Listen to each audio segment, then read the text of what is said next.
Welcome back, Deep Divers. This is The Deep Dive, your shortcut to getting informed, helping you cut through all the noise. I'm your guide. And I'm here with you. We've been really digging into the New York English course, second edition, haven't we? It's been quite a journey. Absolutely. We've built a really solid foundation, starting with the basics, the verb to be in Chapter 1, then prepositions and those important WH questions in Chapter 2. That's right.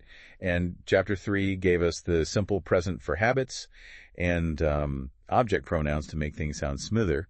Then Chapter 4, just last time, was all about yes-no questions with to be and dodos. Crucial stuff. Really crucial building blocks. And today, we're taking those blocks and building something, very practical. We're diving into Chapter 6, our mission, to help you talk confidently about your family and, importantly, about actions happening right now. Exactly. Oh, and you might hear us mention SB sometimes. No, right. That just means the student book, where all the exercises are. This chapter, it really makes your English feel more immediate, more alive. We're moving from routines to talking about now and connecting with people about their families. Okay, let's jump in. First big topic. Asking yes-no questions with the present continuous. Now, this is super useful for things happening like at this exact moment. Yes, it's for getting that quick confirmation. And you see someone busy, you might wonder if they're doing something specific, not necessarily what. Right, like are you busy versus what are you doing? Exactly. And the structure is actually quite neat. We use the verb to be mi is shaiheit, or way you thay.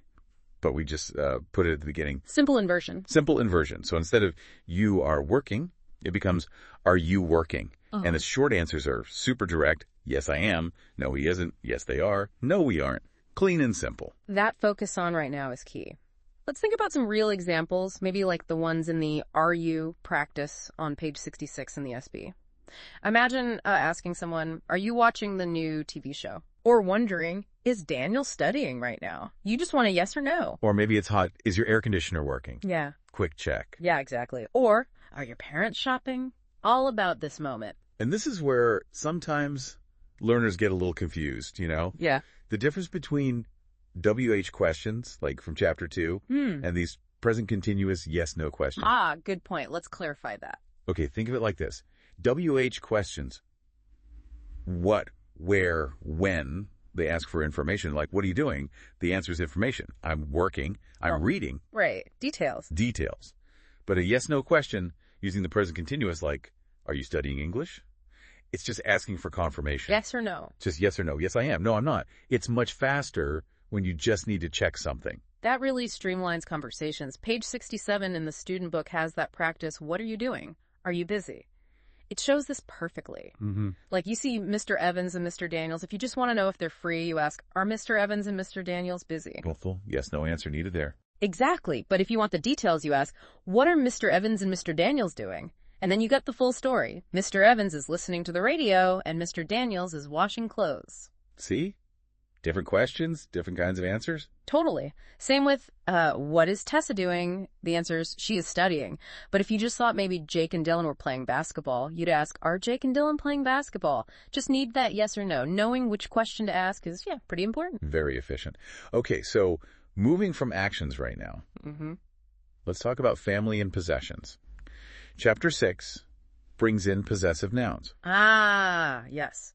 Showing who owns what or who's related to who. Exactly. It makes things so much clearer without using, long, clunky sentences. Yeah, definitely tidies things up. So there's basically two main forms you need to know. And it's simple, but, sometimes people mix them up. Okay. For singular nouns, just one person or thing, you add an apostrophe and an S, so S. Like, my son's video game. Perfect. Or, Aaron's donut. My sister's new car. Dad's tools. Shows it belongs to that one person. Got it. Singular is S. Right. Now, for plural nouns, things get slightly different if the plural noun already ends in S, which, most do. Like parents or students. Exactly. In that case, you just add the apostrophe after the S. So S. Okay, so S then apostrophe. Yes. Like my parents' house, the house belonging to both parents. Or the student's copies, the baby's shoes.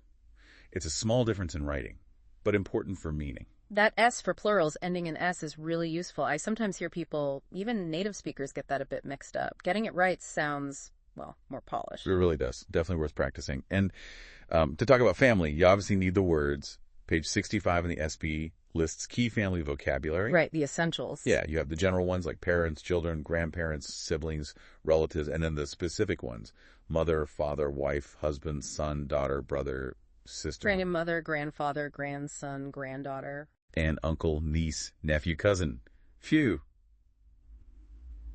It's a good list. Basically, it covers most family relationships you'd need to talk about. It really does. And this is where it gets fun, right? Seeing how these grammar points the ing verbs for now and the possessives work together in actual stories, like in Aaron's family tree on page 69. Oh, that's a great example. Yeah. It really puts everything together. So we meet Aaron. He's 15. His father is John Skywalter. His mother is Helena Clark. See?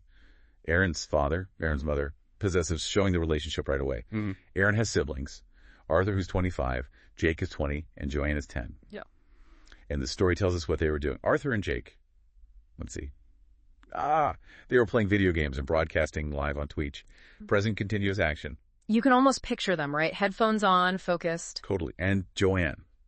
She is reading and drawing sci-fi stories. Again, what's happening now? It paints a picture. It does. It gives you that immediate sense of the household, what everyone's up to. Exactly. And it continues with the grandparents. Yeah. Lisa is Aaron's father's mother. Mm-hmm. Whoa. Double possessive there. Yeah, showing the connection. And what is Lisa doing? She is traveling around the country. Present continuous again. Then Aaron's mother's parents, Randall and Linda, live in New York. And his Uncle John and Aunt Lauren live with them. And their daughter Rachel, possessive pronoun there, is living in London. It weaves it all together. It shows how you build up this detailed picture of a whole family network, their relationships and their current activities, just using these grammar tools. It's pretty powerful. It is. And then there's that other story, the Father's Day block party on pages 74, 75. That one's quite dramatic. Yeah, that one had a bit of mystery. It really showcases the present continuous in action. You have all the families, Skywalters, Johnsons, Clarks. They're having fun. They're eating barbecue. John Don's bakery, possessive, is giving donuts out. Lots of action verbs. Setting the scene. Then boom, mystery. The fathers disappear. Everyone is looking for them. They are running in circles. Kids are crying. You can feel the panic using those unding verbs. Mm-hmm. People probably asking, are they hiding? What are they doing? Right, using those yes-no questions in the middle of the action. So the big reveal. Well, Aaron sees shadows in John Don's bakery. They go inside, and there they are. The fathers are celebrating. They are laughing or eating donuts and cake. It's a funny ending, but again, described using the present continuous. It's a great way to show how these grammar points make stories feel immediate and engaging. It's not just about static facts, it's about ongoing life. Precisely. So, for you listening, the takeaway is that mastering the present continuous for now actions and possessives for relationships really lets you describe the world around you, especially your family and friends, in a much richer, clearer way. It moves you beyond just simple statements into describing dynamic situations and connections. Oh, and one more quick thing, don't forget the say what and listening sections in the book for this chapter. The say what helps with pronunciation, like really hearing the difference between parents and parents. Oh yeah, that little sound makes a big difference. It does. And the listening parts help you train your ear to hear these structures used naturally by speakers. Super important bridge between theory and practice. Absolutely. Well, this has been a really great exploration of Chapter 6. Let's quickly summarize the key takeaways for everyone. Okay. We've really mastered asking those yes-no questions using the present continuous, for things happening right now. Like, are you still listening? Hopefully, yes. Oh. And we've dug into possessive nouns that crucials for singulars and s for plurals, ending in es, to clearly show ownership and family relationships. These tools, listener, they're really fundamental. They let you talk easily about your family, your friends, what they own, who they're related to, and what everyone's doing right now. Makes your English feel much more natural and connected. It really does. So maybe a little challenge or just something to think about. Consider your own family, your friends. What are they doing right now at this moment? Can you maybe describe one of their rooms using possessives like my brother's messy desk or my parents' comfortable sofa? Ooh, I like that. Try describing a little scene using both the present continuous and possessives.